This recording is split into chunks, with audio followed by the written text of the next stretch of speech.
एक महत्वाची बातमी, महाराष्ट्र सरकार नपुंसक आहे असं सुप्रीम कोर्टाचं म्हणणं आहे। धार्मिक वक्तव्यावरून सुप्रीम कोर्ट चांगलंच संतापलंय। हिंदू जनआक्रोश रॅली प्रकरणी सुप्रीम कोर्टात सुनावणी सुरू आहे। राजकारण्यांनी धर्म आणि राजकारण वेगळं करावं असंही सुप्रीम कोर्टाने टिप्पणी केलेली आहे। तुम्ही नाटक बंद करा, सुप्रीम कोर्टाने तुषार मेहतांना चांगलंच झापलंय।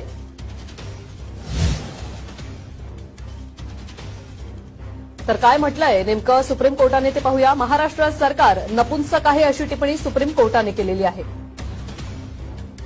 धार्मिक तेढ निर्माण करणाऱ्या संघटनांना सरकार जबाबदार आहे असं देखील सुप्रीम कोर्टाने म्हटलंय।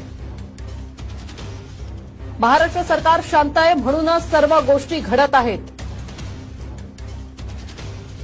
राजकारण आणि धर्म वेगळं करण्याची वेळ आली आहे अशी टिप्पणी सुप्रीम कोर्टाने केलेली आहे।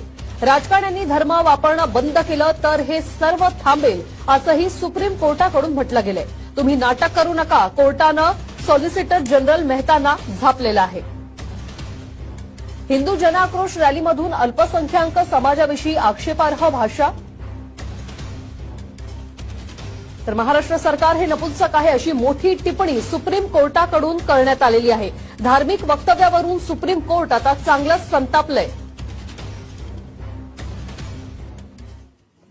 इतरही बातम्या आपण पाहणार आहोत अगदी एका छोट्याशा ब्रेक